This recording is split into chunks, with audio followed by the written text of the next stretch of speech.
Please join me in welcoming to the stage Mr. Quentin Hardy. Well, let's get right to the real wattage here.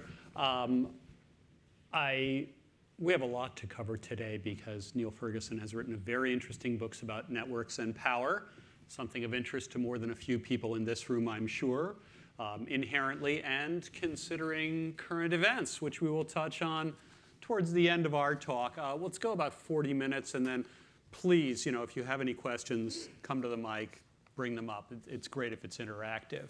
I'll say a couple of opening remarks that struck me in reading this book.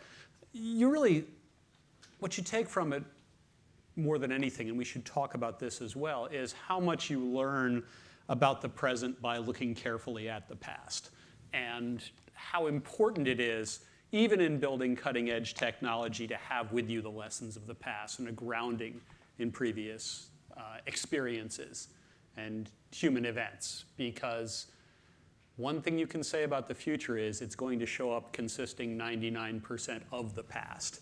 And if you don't take those lessons, woe betide.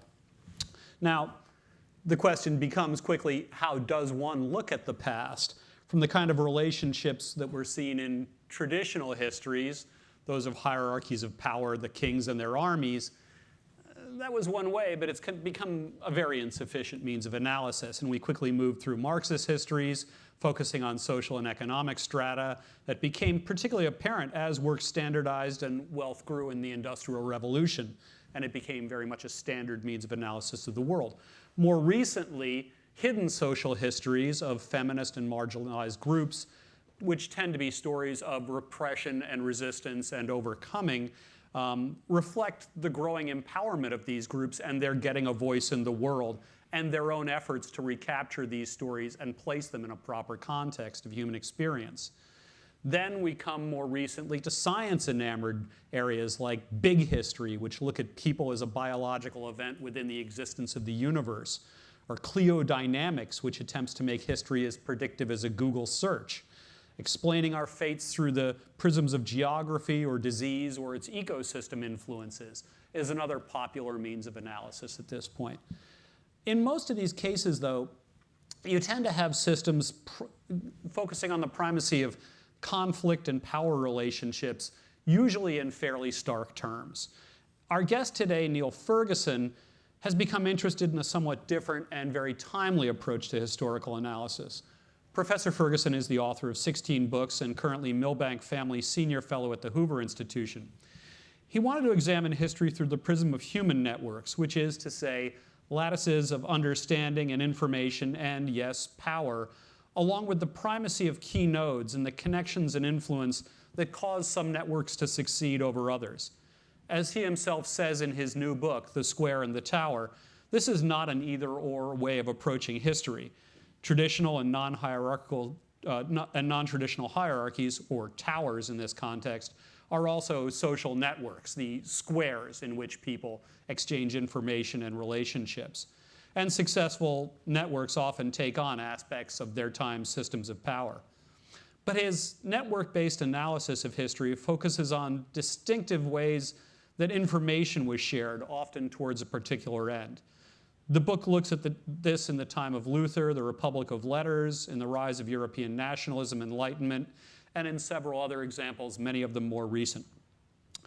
And while, as I said, hierarchies are a type of network, they tend to be rigid and highly codified and concerned with formal concentration and management of power, whereas social networks are somewhat looser, more diffuse, and mutable. If any of you are seeing parallels in this topic and current events, you have come to the right place. But in some ways, this is also a book about the tensions of information and power over the past 600 years. And it seems appropriate to begin by talking in terms of historical events, in order, as I say, to better inform the present. That is, we will use the past to look at how recent advancement in network society, primarily the internet, Web 2.0, and massive data capture and analysis, are now challenging traditional hierarchies in ways occasionally seen in history before. So let me begin by asking, what led you to seek this new framework for historical analysis? Well, thanks, Quentin, for inviting me here. It's great to find that a free talk has an audience, even on a beautiful sunny day like this in California. I had worked, without quite realizing it, on networks for much of my career as a historian. I'd, for example, written a book about financial networks, looking at the rise of the Rothschild family, and specifically German-Jewish financial networks, which I talk about a bit in this book. And I'd also written a book about the British Empire, which was partly a book about networks too, because although we tend to think of empires as very hierarchical things, actually the British Empire was built by networks of traders and missionaries and the like. And so I had been doing this for years. My natural proclivity was not to go and study kings and presidents and field marshals, but was to go and study more informal social networks. But then I realized, as I was writing a biography of Henry Kissinger, who in some ways is a super networker in his career, that I didn't have a formal understanding of networks. So I thought, hey, I'm moving to Stanford, leaving behind the stuffy East Coast and coming, to a university right next to Silicon Valley. I better do my homework. So the idea was, I'm going to study some network science, get a little bit more familiar with concepts that many of the people in this room live and breathe, and then try and apply those concepts to historical study. A few historians had been doing this, and I try and cite most of them in the book, but it's quite patchy. History tends to lag behind other disciplines, so even although sociologists and heaven knows neuroscientists and economists and others have been talking about networks for decades, we're kind of catching up belatedly. The other reason for doing it, I have to admit, was that after I came here, which is nearly 2 years ago now, I was very struck by how uninterested people in Silicon Valley were in history. Like, history begins with the Google IPO, dude. Everything before that is the Stone Age, and we so don't need to study it. So part of the point of the book is to say to people here, actually, you may never have studied history, and you may think it's all completely boring, but it's highly relevant to what you're doing. And I think the book makes a reasonable case for that, partly because I think it saw the crisis coming that began in the election of 2016. And in that sense, I think the book's quite a good guide to where we are now. Actually, you've made me jump ahead to this week's interview in the Washington Post, where you said you saw 2 years ago that there was a crisis coming in tech and politics. Yeah. What informed that? It was déjà vu, to be honest. I mean, I had been in New York from around 2002-03 when I moved from the UK to the US, and had encountered this same mood that I encountered in Silicon Valley a couple of years ago, the mood of, we are the masters of the universe, resistance is futile, and you, little professor of history, you just run along, there's nothing you have to offer. That was very much the pre-crisis mood on Wall Street, and I wrote a book called The Ascent of Money, which was published just before Lehman Brothers blew up, but was written 2005, 6, 7. And the point of that book was to say, massive financial crisis is coming, and you better understand why, and you'll only understand why if you know some financial history. So when I got here, I thought, wow, this is so familiar. These people running the big tech companies, with some notable exceptions, do have the same attitude that the Goldman Sachs and Morgan Stanley people had circa 2004, 5, 6. So my hunch was, this is the kind of hubris that is nearly always followed by nemesis. And pretty quickly it became clear to me that the 2016 election was going to be that nemesis. And the kind of ways in which the network platforms were being used in the election, those were obviously problematic. Whether you look at the way the Russians were able to instrumentalize them, or the way that the platforms themselves incentivized fake news and extreme views, even before Trump's victory, I could see trouble coming. And that spurred me on to write the book. Mm-hmm. Now, we'll return to our putative hubris shortly, but let's talk a little bit about network theory generally. Since you were able to apply this in 2016, you had seen certain patterns going back. Well, the big start for you is probably Gutenberg. Yeah. Talk generally about what network theory in history means and what you saw in terms of Gutenberg and Luther. Well, the general point, which will be obvious to people here, is that any historical phenomenon, any organization of human beings has some network architecture. And everybody is a node and their relationships are edges, and it doesn't really matter what it is. You ought to be able to plot that if you have the data. And this is a pretty powerful tool just in itself, and not one that has tended to be used much. As you mentioned, for years, people tended to think of social change in terms of classes. But class is a very blunt instrument for historical study. It worked for Marx, but the fact that historians are still using that framework so long after Marx wrote is odd, when in fact you can capture much more about any social movement by graphing the network. Point one. It's interesting to talk about the proletariat. It's equally interesting to talk about certain Vietnamese and Cambodians in cafes in Paris in the 40s and 50s. Correct. But the forming communist cadres. And the revolutions, and this is a point the book makes, that were so powerful in the 20th century, beginning in the Russian Revolution in 1917, are actually better understood as the results of networks of revolutionaries than of great historical forces propelling one class up and the other class down.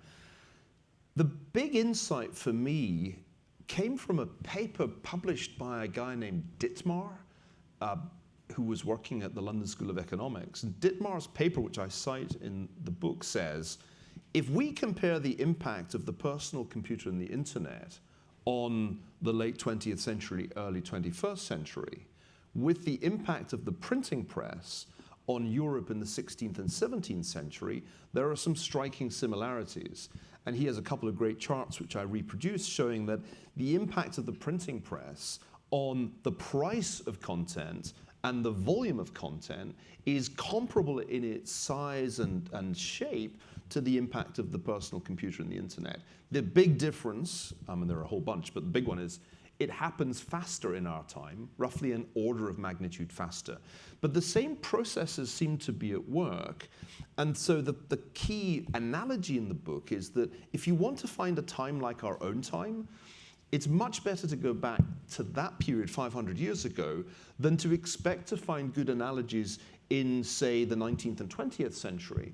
And that's because of the way communications technology changed between the printing press and the internet, because most of the innovations of the 19th and 20th century favored centralized control because they had a hub and spoke architecture, railroads, telegraphs, and so forth.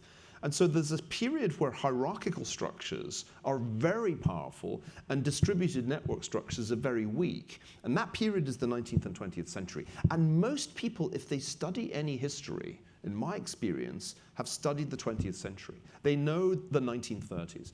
But if you only know the 1930s, there's a tendency for everything to look like the 1930s. Part of the point of this book is this is nothing like the 1930s. If you want to understand why we have tremendous polarization in online networks, if you want to understand why crazy stuff goes viral and seems to go viral more readily than sensible stuff, look at the 16th and 17th centuries, because I think the Reformation is a perfect kind of analogy, not perfect, but it's a pretty good analogy for what we're experiencing today. So combining network science, which tells you that if you create any decent-sized social network, there will be homophily, there will be self-segregation. And you also can see that in any social network. Stuff will go viral, and it will go viral more rapidly the denser the network. If you combine that with history, then I think you have quite a powerful set of tools for understanding the present. And I mean, I do applied history. My main goal in writing history is not just to indulge myself in nostalgia for bygone ages. My interest is in trying to illuminate our present predicament and the plausible futures that we face.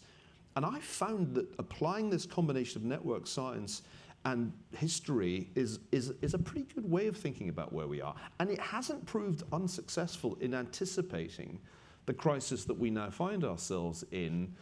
Cambridge Analytica is just part of a gathering crisis around the power of the technology platform. Another element of this that I like about the advent of a powerful communications technology, what happened with print and the Reformation and what seems to be happening now, is in both cases, certain powerful and seemingly extrinsic factors give new life to the medium.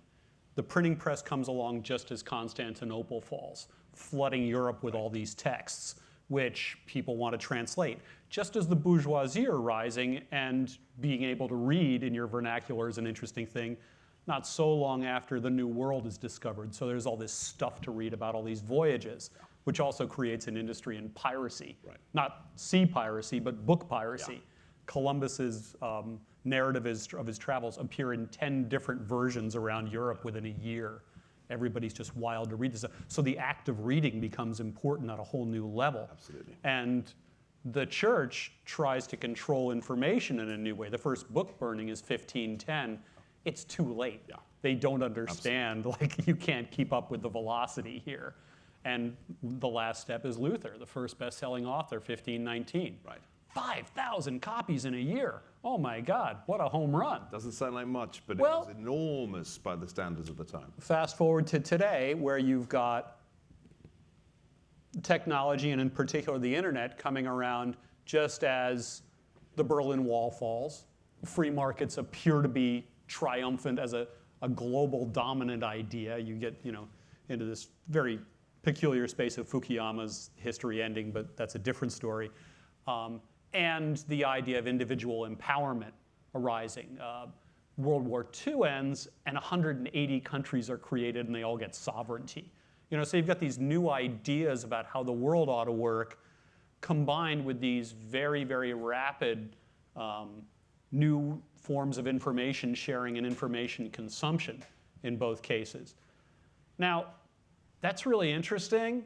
The bad news is the wars of the Reformation killed a third of Germany. Right. There's an enormous amount of turmoil associated with changes of power. Yeah. Do you think we are headed for not a similar level of crises, but some kind of turmoil in the social order? Is that the lesson of history here? I think the lesson of history is that polarization processes don't necessarily stop themselves. That you can think this country is very polarized today, and you can go on Twitter and look at the extraordinary vehemence with which people debate political issues. But don't think it couldn't get worse, because this is nothing compared with what this country did to itself in the 19th century over the central issue of slavery. So I think if one takes the analogy that you sketched there, a couple of further points arise. Number one, the printing revolution did indeed coincide with other variables that rendered the Roman Catholic hierarchy vulnerable.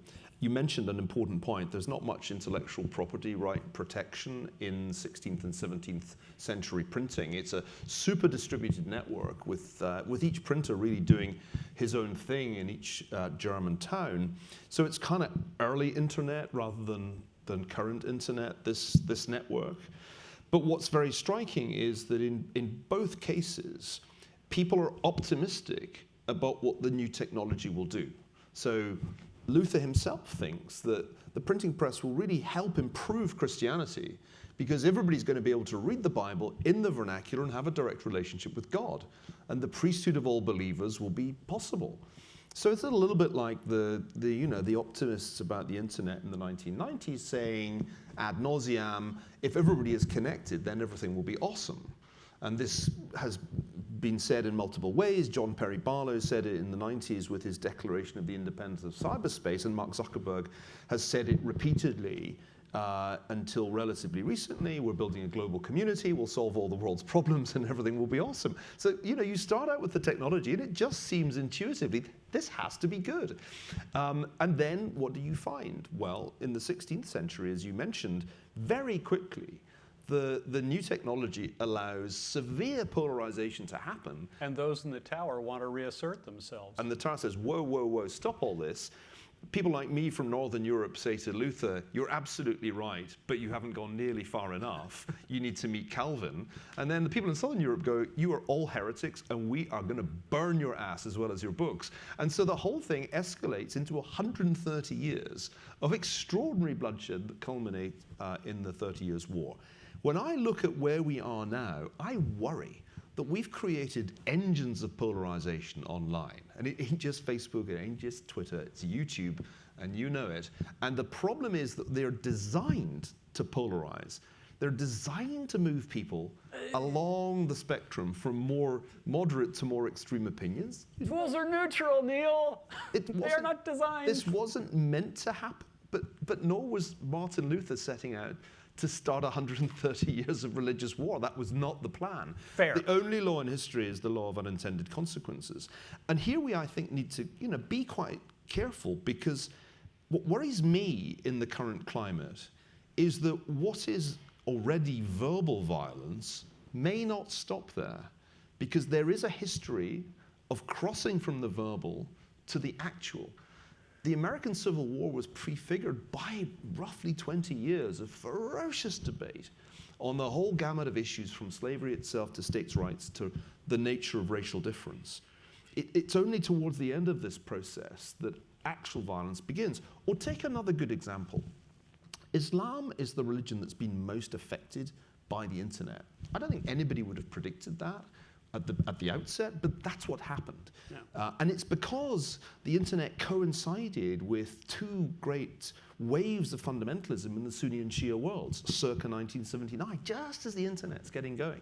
And since then, what's happened is that the different networks that have evolved have become very powerful tools of propounding what we'll call fundamentalist or literalist versions of Islam. That already is violent. A huge proportion of what we call terrorism is currently conducted around the world by various kinds of Islamist groups, notoriously Islamic State, Boko Haram, and so forth. So I think it's already the case that our networked world has become violent, at least in one domain. There is no reason why it should not become violent in the realm of secular politics. That's my big worry. You're not a fatalist. You think it's in the hands of the people in the moment. Absolutely. And the tools are neutral. And most of the online groups, it really is notable that most of the online political groups so far, and this would go to some elements of social media as well, are better at tearing things down than programmatically building new things, with the exception of things like Wikipedia, where the group knows the rules and can contribute in a very formalized way. But for the most part, something like an Al-Qaeda can destroy, but it cannot get the mail delivered particularly well, right, or deliver basic needs particularly well, or establish a durable society particularly well. I mean, Islamic State turned out to be very bad at being a state. Right. But it's very good at being an online network. And as an online network, it's very good at radicalizing young people. So doesn't that also mean it exhausts itself over time? It's not sustainable. Well, I'd love to see evidence that the network was shrinking. I don't see it at this point. If anything, look at what just happened in France. The network is growing as far as we can measure it. There's something of a plateau in terms of terrorist attacks and casualties over the last 3 years or so, but there's no decline. No meaningful statistical decline if you look at the data from the START folks at Maryland. So I don't see it. I'd love to see it. I would love to believe that the radical ideologies of the present will burn themselves out. But the bad news is, if one looks at the 20th century experience, that Bolshevism, which was the extreme version of Marxism, took a very long time to burn out. I mean, 1917 to 1991 is a pretty long period. And during that period, Soviet communism remained a very powerful disruptive force in the third world right into the 1980s. It really wasn't until the mid-80s that you started to see this thing running out of steam. So let's not assume that, that things burn themselves out too quickly, just out of a sort of Steve Pinkerish optimism that the world just has to be getting better. It feels like it's getting better. Not to get all Make it get better. Not to get all Pollyanna about things, but it is healthy to remember that in the long view of history, 1914 to 1989 is probably one long conflict about unwinding colonialism in some form or other, with Bolshevism playing an act in that as well. And rebuilding new empires that claim to be against imperialism, one Russian and the other American. Yeah, but just to make sure your narrative doesn't get too simple. They're still contending in cyberspace and elsewhere. Yeah. And that was the scale of human loss is 70 to 100 million people, right, just in the big wars. Yeah. So We may That's the rough we may have ballpark. passed the crisis point actually and not know it. We're not living in that era of violence that our parents and their parents knew. Well, that's certainly right, Quentin. Unfortunately, I have to keep immersing myself in the 1970s to finish the Kissinger biography. And each time I go back to the material relating to the United States and the world in the early 1970s, I'm reminded of how much worse that time was than now. I mean, 68 to 71, 2,000 bombings in America. There's much more warfare around the world. In most parts of the world, there's some kind of conflict going on. Homicide rates are higher in the US. There's a lot more really violent student protests. Today's snowflakes, even on the Berkeley campus, are like such losers compared with the people who were running the anti-war demonstrations. I get personal. In the 1970s, but it's true, right? So when we tell ourselves things are really terrible, what we should definitely say is, but they're actually not as bad as they were then. But the reason that I hesitate to be, to go full Steve Pinker is that, and this is a really vital point that's been made most vehemently by Nassim Taleb, but I think it's right. Given the capacity for destruction that we have created, not least with nuclear weapons, it does not take much to completely destroy the argument. It only takes one nuclear exchange to render the entire thesis of the better angels of our nature and enlightenment now wrong. The cost of violence has collapsed also. And it's only a matter of months ago that the President of the United States was talking about fire and fury in connection with the nuclear program of North Korea. So I think one thing I've learned from history is don't be a trend follower. Don't just assume that the future is a projection forward of that nice line you just identified in the data, because history has all kinds of nonlinear qualities. There were plenty of people in 1911 who thought Norman Angell was right when he said war had become a great illusion, and 3 years later the biggest war that had ever happened broke out, to the surprise of nearly all people. One thing that I did get very fascinated by around 10 years ago was the total unexpectedness, even to sophisticated players, of the outbreak of World War I. Historians write about it like it was very predictable. Oh, this thing had its origins in the 1870s. Oh, no, it had its origins in 1815. But it didn't have its origins anywhere if you were actually there at the time in the summer of 1914. For most people, it's a complete surprise that they're suddenly in a massive war. And it's also surprising that it lasts 4¼ years and kills more than 10 million people. So we have to remember, at any historical moment in time, we can't predict with any model the future. And we need to be aware of scenarios that seem really low probability, but could have very high impacts, the so-called black swans. I've come to the conclusion that if you're interested in those black swans, history is your best guide, because it will help you think about scenarios that are totally outlandish in terms of your own lived experience. Most people in this room are pretty young. Looking around, I'm kind of the oldest guy in the room, depressingly. But this means your data set, your personal history data set, is like laughably small. And you shouldn't really be running any experiments with such a small data set. History basically says, let's have a really large data set. Let's include the experience of all the people who ever lived, who vastly outnumber the living. And then let's think about what might happen next. Now, let's open it up to questions in just a minute, but I also wanted to refer to the reassertion of existing power, which also happens in these moments of crises. We didn't touch on the 19th century, but really starting with the Congress of Vienna and then moving through these industrial, as you put it, very centripetal industrial forces, there was a return to centralized control. Right. Today, we see a call to regulate. We see a call for authoritarian states to use the new systems of technology to keep an even tighter hand on the population. Are we moving to a phase of even greater control by a few incumbent powers? Well, it's already happened in the sense that in China, the square and the tower are one. That's to say the network platforms that evolved in China, Baidu, Alibaba, Tencent, are in a close relationship, shall we say, with the Communist Party that runs the country, and data on those platforms are essentially available on demand to Xi Jinping.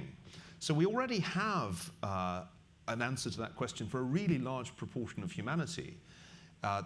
Second problem is that in Europe, because there are no major technology companies there, they've embarked on the regulatory process ahead of the United States.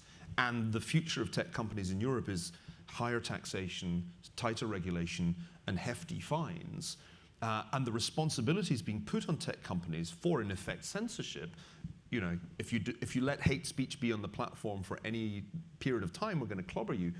And that is a responsibility that no major company can really want to have. The US is the kind of unresolved puzzle. And I'll say two things. Number one, unlike in the age of the printing press, hierarchy evolved in itself and of itself in Silicon Valley. That what never happened to the printing press was centralization and the emergence of giant network platforms. And that's why very few billionaires were produced by the printing press. It stayed a distributed network, and not many people sought to make money, sought to monetize print data through advertising. Advertising's there in newspapers and magazines, but books don't carry advertisements, and public libraries don't carry advertisements. So the evolution of print technology was different. Our technology evolved very rapidly in the direction of monetizing of data, and that led to the emergence of these network platforms, of which Google is one. And I think in that sense, the hierarchy has already formed. The question is, what's the relationship between the Silicon Valley hierarchy and the federal government in Washington? And that's the question that's going to be answered in the coming months. And I think it's very hard to predict at this point quite what the answer will be. You talk to people on both sides. How would you characterize their feeling? Mutual incomprehension? A little bit, because I think Washington is full of people who don't even use the technology. I mean, the striking thing to me is how many eminent legislators are totally clueless. I was struck, Christopher Wiley was testifying about his work at Cambridge Analytica in Parliament, and he actually, in an aside, started kind of moaning about talking to government regulators. I have to keep explaining to them how this stuff works. Right. I mean, they're asking questions no database engineer would ever ask me. So I think there is. Sorry, kid. I think there is mutual incomprehension in the sense that there has been a great. I've been struck by it in Washington when I talk to people that there is a kind of response to much of what one says about what's happened. But I think at the same time that there's a lack of political nous, a lack of political awareness in some of the companies. Not Google so much, because I think I have to give credit to your recently departed chairman, Eric Schmidt, who incidentally read this book in manuscript and helped me get stuff right that I probably wouldn't have got right just in my own reading. I mean, I think, understood that the big tech companies have to have a relationship with government. Others have been more aloof. And I think one of the reasons that Facebook is in trouble at the moment is that it didn't think it needed to stoop to meet the mere president of the United States. That kind of hubris does almost always lead to nemesis. But as I said, it's not clear how this plays out given the mutual incomprehension. We have a whole bunch of options that are going to be discussed in the coming months. Antitrust is one. Regulate them as utilities is another. Change the legal standings so that there can be more litigation as a third. I wish I knew which one it would be, but I'm pretty confident of one thing. The status quo is over, or in its last inning, and things will look a lot different a couple of years from now. Right. Well, I will not speculate on other companies' characters or motives, but I will welcome questions from the floor. Pick up to the microphone, please. Hi, Neil. It's such an honor to hear you speak. I've read a couple of your books, and I've never, encountered an author who's like every single book that he writes, I'm like interested in. So far, so good with this question. You're going to say the word "but" now. Sure.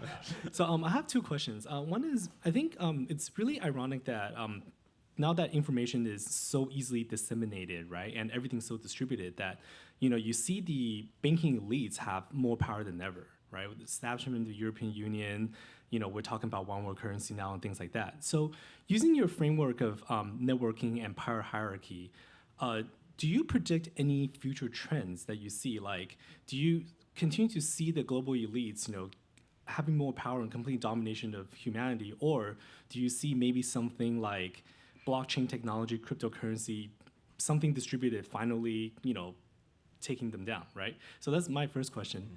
And the second question is, when you do researches on books such as, the Rothschilds, right? I mean, it's really hard to really paint an accurate picture of what the real power hierarchy is in this world, right? Just because nobody really knows who owns what and who calls the shots, right? So I was wondering if you, have gained very special access to some of these systems or some of these people in order to, do your work. Two great questions. There's quite a line behind you, so I'm going to give brief answers so that we can get through as many as we can in the 15 minutes we have left. Right. I think the financial elites successfully withstood the financial crisis by essentially going hand in glove with the federal government and making sure that the regulatory cost of doing that was kept to a minimum. Look at the complexity of Dodd-Frank, which in any case is probably going to be scrapped. The price that they paid for the bailouts has been pretty small, and if anything, it's entrenched the position of the surviving banks. What are the two challenges they face? Number one, populism. The disgust of middle America, not to mention provincial Britain and many other places, with that outcome is real, and it isn't over as a political force.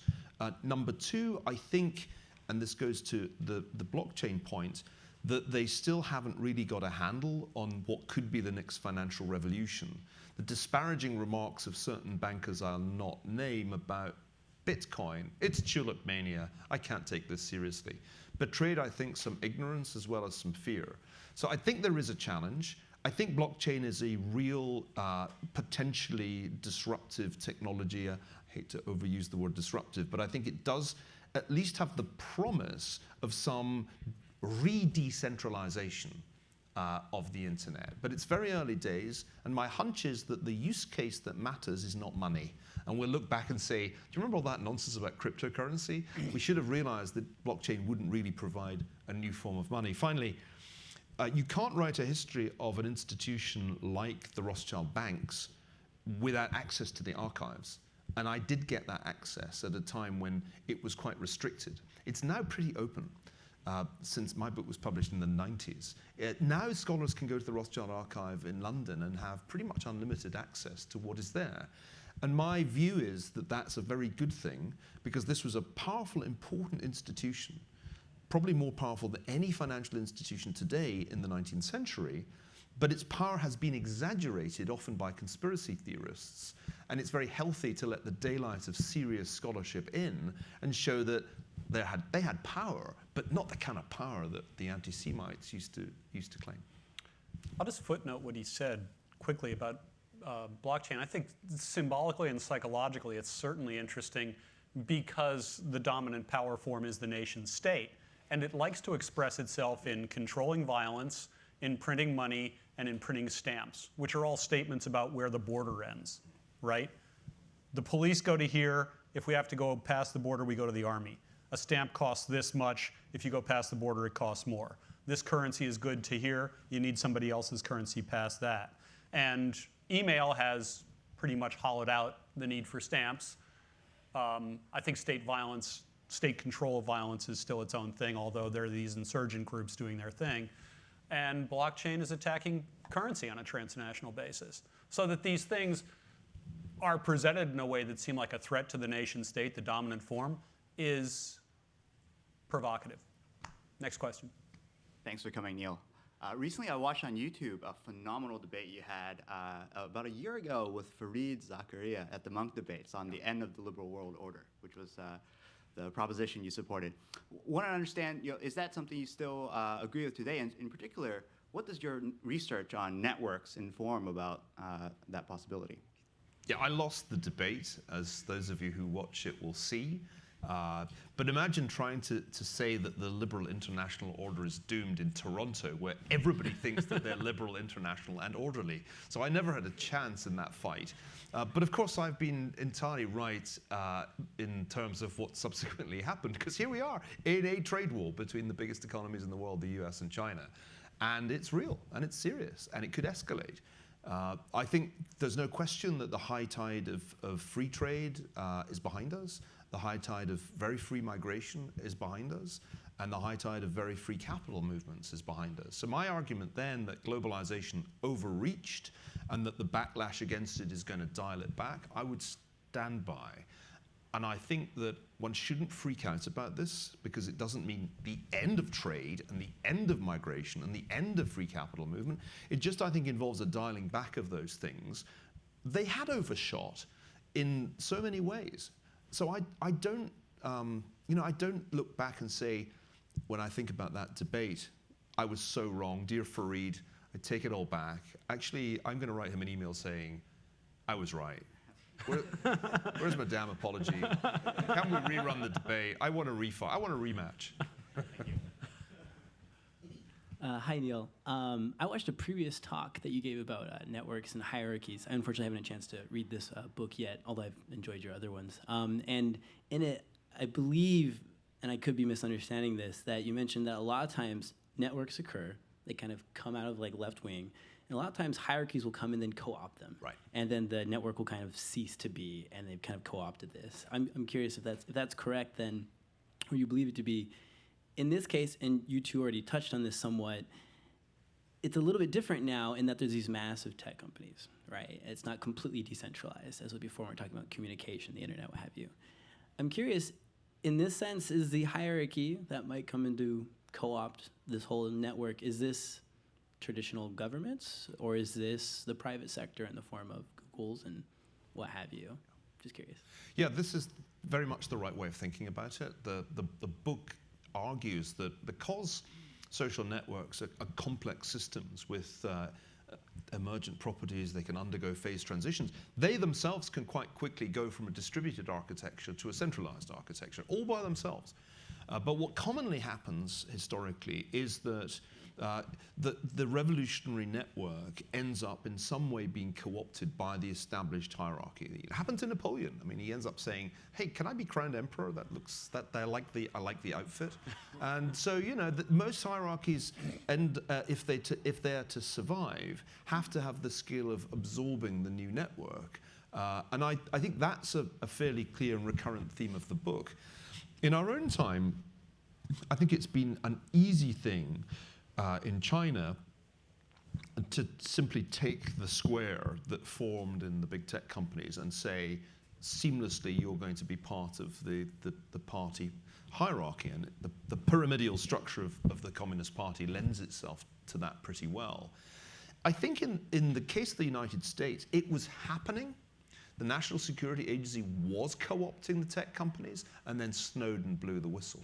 Now, I keep asking people in the intelligence community, did that really change everything and stop it? Or is it all still going on and we just don't know? And they all look at me and they say, but you don't have security clearance, I can't tell you that. So I don't know. But that's the process I'm talking about. Yeah, okay. Thank you. Thanks. Thanks very much for the talk.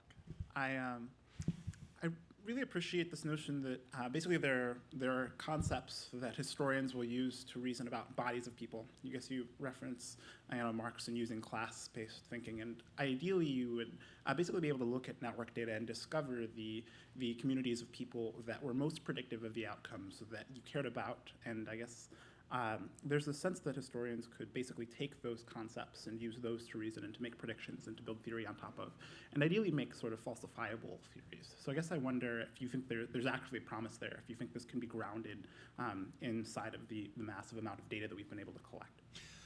I think there is. I'm skeptical that we'll ever really get to predicting history, because I think the process is so complex that one can't model it. And therefore one can only predict in rather circumscribed contexts.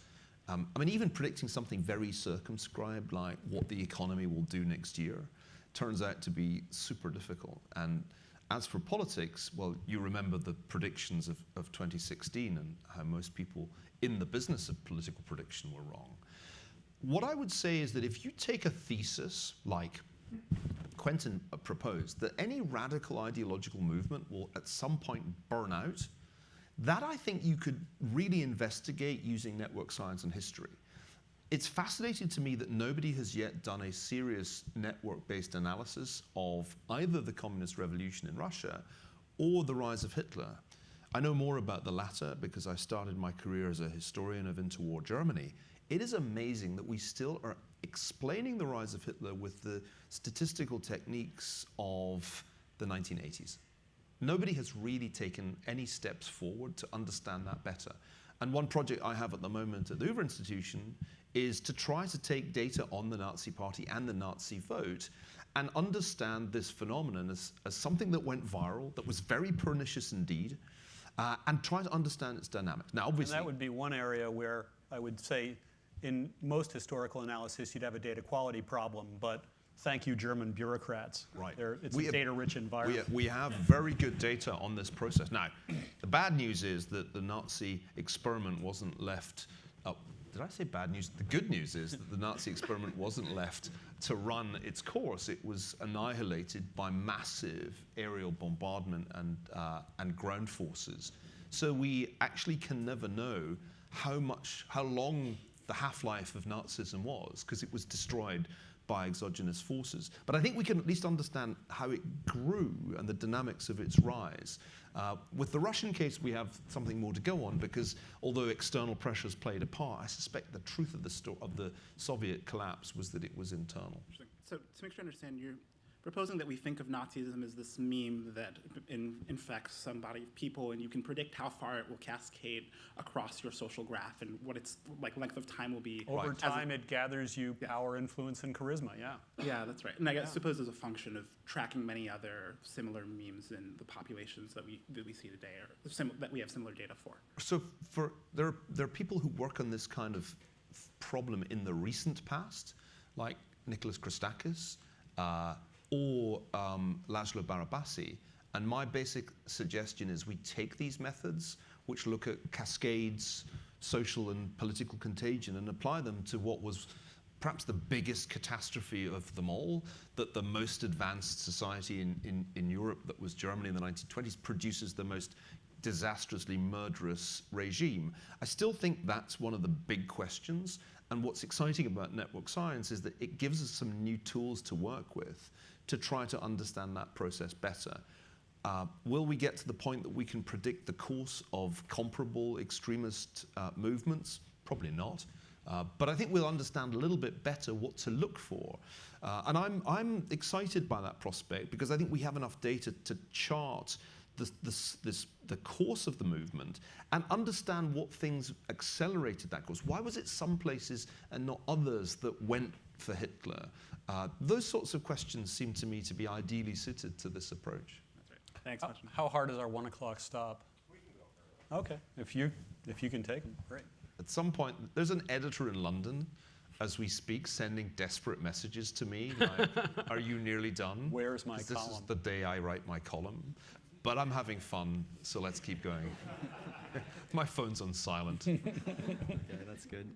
So this is maybe a bit of a naive question, but as you were saying, people generally tend to view the future through the lens of their own experience or very recent history.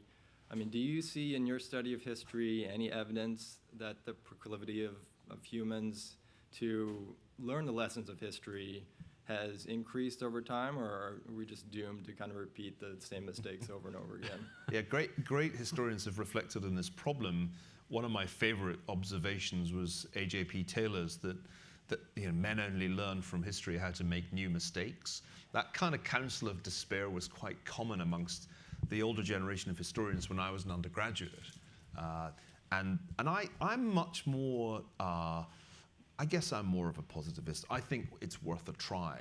One thing's very clear. People who don't know any history at all are very likely to make obvious, avoidable mistakes. And we've run this experiment in the US government for multiple generations, and I think we are now in the position to say that this hypothesis is good, and having people taking major strategic decisions who don't know anything about history is a terrible idea. Which is why I suggested You don't favor going with your gut, huh? Well, let's just put it this way. The track record's terrible. And what's fascinating is that even the recent past, the US government's bad at learning from. So heard a great paper by a young military historian recently on the lessons of Vietnam, and one very good observation he made in that paper was that even really obvious lessons of what had gone wrong in Vietnam were not learned, and we still rotate troops out of combat zones after 6 months, and we still ensure that no memory forms, even at the in a short time span. So I think it's clear that not knowing history is a major handicap for decision makers. It's also clear, though, that if you have a theory of history that says the arc of history bends my way, then you will do bad things with great certainty. And I almost fear those people more than the ignoramuses. The people who think that history is on their side have probably done more damage than the ignoramuses over the long run. So when anybody uses the phrase arc of history in a speech, you should really be very wary indeed. There is no arc of history. It doesn't exist. Beware any God that agrees with you all the time. Right. I think a state of uncertainty is what a good historical scholarship gives you, a sense that there are a bunch of options you haven't even considered. And here I'll go back to Taylor's observation that studying history is a bit like learning to appreciate music. Another way of putting it was R.G. Collingwood, who said, the thing about a historian is that he's like an experienced woodsman. He'll see the tiger in the grass where the unwary traveler won't. And I love that image of being able to see the tiger in the grass because you've just been wandering around the woods most of your life. Given all that, you're still optimistic. Look, I'm from Glasgow, where pessimism is the default setting, and I moved to Northern California in the hope of finding a cure. We'll check back on you later on that one. Hi, thank you very much for this exciting lecture and talk. So I had two questions which have been partially covered by the previous question, but it's very interesting, I think, to discuss. So the first one is about history and education and society. So I come from Greece, which is a country which, in a sense, has been stuck in history.